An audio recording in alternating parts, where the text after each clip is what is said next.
So, another story from Alex Jones got proven true today. Let's get into that. Good afternoon. Today, a few minutes ago, in the Middle District of Alabama, a grand jury returned an 11-count indictment charging the Southern Poverty Law Center with 6 counts of wire fraud, 4 counts of bank fraud, and 1 count of conspiracy to commit money laundering. The SPLC is a nonprofit entity that purports to fight white supremacy and racial hatred by reporting on extremist groups with the goal of dismantling these groups. As the indictment describes, the SPLC was not dismantling these groups. It was instead manufacturing the extremism it purports to oppose. There it is. By paying sources to stoke racial hatred. In other words, this leftist group that was supposedly anti-racism was paying white supremacists, or basically mercenaries, or paying groups to commit acts of racism so to justify their own existence. And examples that the left has pointed to in the past few years of right-wing extremism, well, it turns out a lot of them were paid for by this leftist group. Isn't it crazy that we found out that the whole trans thing was being pushed by Jeffrey Epstein, and now we're finding out that all of the racial animosity was being pushed by these organizations? I just want to make sure I understand. You're alleging that the Southern Poverty Law Center was paying the leaders of KKK and other groups to continue their operation? I'm not alleging it. The grand jury returned an indictment that says that. And so what... You're not alleging it. It's true, in other words. It's a grand jury. Oh, my God. Oh, here we go. And my bosses insisted that we move out of the house for a week. Notified last year by a letter from a Yeah, look at him. He has this little paper, like the proportion of whites in the United States, and he's like happy that it's going down.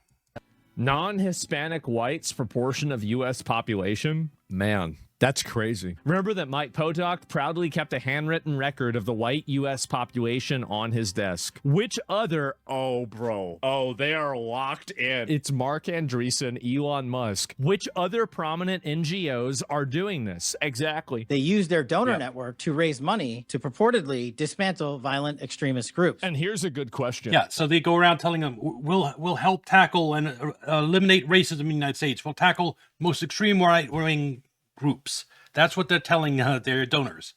But in reality, they're taking that money and they're funding the exact groups they're supposedly fighting to create examples of right-wing violence. Is more to justify their own existence. White supremacy and white supremacist actions. So the more money you donated to this leftist group, more racism you were funding in the United States. Increase or decrease the people that donate to the SPLC? You're just paying this problem to continue, so you have a reason to keep solving it. The Southern Poverty Law Center used the money from their donor network to actually pay the leadership of these very groups. Wow. I just want to say that again. They used the fraudulently raised money by lying to their donor network, thousands of Americans, to go ahead and actually pay the leadership of these supposed violent extremist groups. Our investigation revealed that funds were used to facilitate the commission of further state and federal offenses. This is something the CIA and Deep State have done since forever, is to fund whatever covert ops Deep State wants. There's an earthquake in Haiti. You set up a nonprofit and raise tons of money from Americans, and then CIA can do whatever it wants with the money. It works because the Deep State controls the media, and so they can choose which charities get pushed, get publicized, and they can direct the flow of goodwill from the public. People against anti-racism, money goes into here. People wanting to help poor people in Haiti, it goes into a different charity. Most of that money never reaches whatever causes it's supposed to fight. Offenses. So that's also really important, because like the whole idea of they're just paying informants. No. They attempted to hide their criminal activity. Why would they do that? If they were just paying informants, why would they hide the activity? They set up shell companies and entities around America. Who does this? So that the financial institutions that we rely on as everyday Americans were deceived in believing that money was not coming from the Southern Poverty Law Center in the perpetration of this scheme and fraud. This is a serious and egregious violation of a group that purported to dismantle violent extremist groups, but in turn actually only fueled the hatred. I will not be thankful until those people are in a jail cell. Like, not on trial, not arrested. I want them in a jail cell. Oh, here we go. About 270K 10 years ago, give or take. Alex Jones. Yeah, No. Alex Jones. Charlottesville was a false flag run by SPLC operatives who hired actors to pose as Nazis. He was right. 10 years ago. And unfortunately, Alex Jones believes in aliens. So he does get taken in by some bad info, but he also gets a lot of right info like this. It's crazy. It's a false flag run by SPLC operatives who hired actors to pose as Nazis. That defamation case against Alex Jones for $1 billion. I just want to stress this. He was never wrong. He was never proven wrong in a court of law. The judge just said, fuck you, pay $1 billion, no trial for you, you never get to present your evidence. Even if your claims are true and you've got a mountain of evidence, doesn't matter. I don't like you. Pay $1 billion. That's what happened to Alex Jones. Truth is supposed to be a defense against defamation lawsuit, but not for Alex Jones. We've got this from the DOJ themselves. Federal grand jury charges Southern Poverty Law Center for wire fraud, false statements, and conspiracy to commit money laundering. This is massive. It's a grand jury in Montgomery, Alabama today returned an indictment charging the Southern Poverty Law Center with 11 counts of wire fraud, false statements to a federally insured bank, a conspiracy to commit concealment money laundering. The U.S. Attorney's Office for the Middle District of Alabama Northern Division filed 2 forfeiture actions to recover alleged proceeds of the organization's fraud scheme. The FBI investigated this case. And you have to understand, the acts, what this leftist group was funding, that is part of the justification for systemic racism. They point to the actions of the KKK and whatever groups the SPLSC was funding and say, look, that's examples of systemic racism. America is actually a racist country.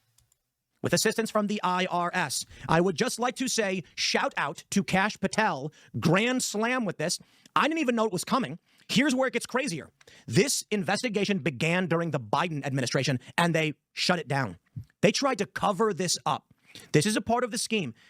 The game they play is they will smear you and lie about you. That way it can be laundered by news organizations. So the goal would be, this NGO says, we did important research and found out that Ian Crossland kicked a dog. Then media organizations can then report an academic institution and researchers. Yes. I ran into this so many times back when I was reporting on the financial crisis. This type of media can get away with any lie. They just need to get some nonprofit to say some bullshit thing, and then they can quote it and make it appear legit. And even if it gets debunked later, there's thousands of articles with the false information in it, and that never gets retracted. Found Ian Crossland kicked a dog. You can't sue the news organizations because they're just referencing what an NGO said. And the NGO just says, oops, if you actually force them to take it down. You can't sue them because they'll claim Times v. Sullivan precedent. You got to prove actual malice. So check this out. Todd Blanche says the SPLC is manufacturing racism to justify its existence. The SPLC allegedly engaged in a massive fraud operation to deceive their donors, enrich themselves, and hide their deceptive operations from the public, said FBI Director Kash Patel. They lied to their donors, vowing to dismantle violent extremist groups, and actually turned around and paid the leaders of these very extremist groups, even utilizing the funds to have the... This definitely was connected to our intelligence agencies, to the deep state. It's not just NGOs deciding to do this on their own. This was part of a grand scheme of things. And so I don't only want people involved with this nonprofit to go to jail like Asmund Gold. I want the people in our intelligence services who set it up to go to jail. These groups facilitate the commission of state and federal crimes. That is illegal. And this is an ongoing investigation against all individuals involved. I want to stress this.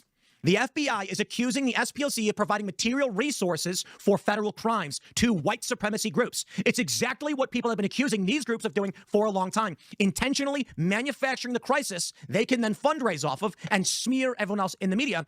And I got some examples for you. Here's an article from the SPLC from 2018. Explanation and apology. The multipolar spin, how fascists operationalize left-wing resentment. What does that even mean? Well, they took it down. They said, On March 9th, 2018, we posted an article on our Hate Watch blog entitled The Multipolar Spin, How Fascists Operationalize Left-Wing Resentment. Shortly after its publication, we received complaints registered by or on behalf of several journalists mentioned in the article that it falsely described one or another of them as white supremacists, fascists, and or anti-Semites, and falsely accused them of engaging in a conspiracy with the Putin regime to promote such views. Because neither we nor the article's author intended to make any such accusations, we took it down while we re-examined its content. No, the reality is it opened them up to a serious lawsuit. And I think I was actually the linchpin on this one. Let me explain. Well, it's good that he's covering it, but he's tooting his own horn a little bit there. So the Democrats have lost a vital propaganda machine with the fall of the SPLC. There are dangerous hate groups in America who will warn us about them. The media have an answer. The Southern Poverty Law Center. The Southern Poverty Law Center. The Southern Poverty Law Center, based in that building in Alabama, calls itself the premier group monitoring hate groups. Looking at their map of such groups, you'd think America was consumed by hate. You would. I once believed in the center's mission. Well-meaning people still do. Apple just gave them $1 million. But what donors don't know is that today the center smears people who don't deserve to be smeared. The presence of radical Islam. This woman grew up in Somalia, suffered female genital mutilation, so now she speaks out against radical Islam. For that, the center put her on its list. Multiculturalism failed these communities. This man was once an Islamic extremist, but then he decided radical Islam was wrong, and now he criticizes the radicals. The center labels him an anti-Muslim extremist, too. Join the fight against hate and bigotry. Visit splcenter.org. I do think that we have a problem with hate in this country. We put about 10 of these major hate groups out of business. The center's leaders, Richard Cohen and Morris Dees, would not talk to me. So commentator Nomiki Kant stepped up to defend them. They have a long history of fighting against extremists like the KKK. History, yes, but they lay.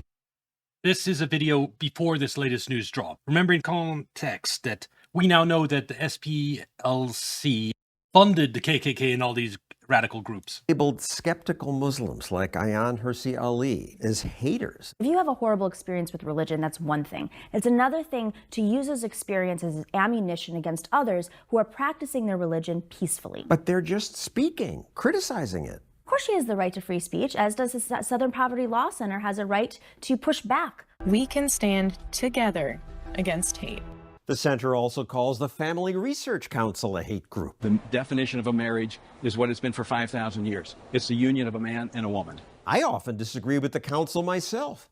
But do they belong on this hate map? When they don't agree with you politically, they're going to list you as a hater. You are haters. You hate gays. No, I don't hate gay people, and I know gay people, and I have worked with gay people. But once you're labeled a hate group, you become a target. Developing now, word of a shooting at the Family Research Council there in Washington. One man was so enraged by what the center said about the Family Research Council, he went to their headquarters to kill people. A man shot the security guard in the arm. Fortunately, that guard stopped the man before he could shoot anyone else. He told the judge that he was there to kill as many of us as possible because we were a hate group. The council's offices were attacked by a guy with a gun. Mm-hmm. I mean, they don't deserve this. So we get an idea that even before this story broke, the SPLC was not a good group. But as we've just learned, it was instead manufacturing the extremism it purports to oppose by paying sources to stoke racial hatred. The indictment describes this conduct in detail, but one troubling example is that the SPLC was paying a member of the leadership group that planned the Unite the Right protest in Charlottesville, Virginia in 2017 that resulted in the death of one person and injured dozens more. So this is a big deal. While raising hundreds of millions of dollars from neurotic left-wingers via direct mail by stroking fears of surging hate groups, the SPLC literally paid someone more than $270,000 to, among other things, plan, organize the Unite the Right rally in Charlottesville, Virginia. The SPLC also paid six-figure amounts to people at the same time they were listed as extremist groups it was dedicated to battling against. If accurate, the SPLC was literally funding and coordinating the hate surge it used to solicit funds for its operations. The whole organization was a con job. So, well, it's good that this is being exposed. And this will be on YouTube. Like and subscribe. Come watch on Kick or Twitch. And I'll see you next video. Bye.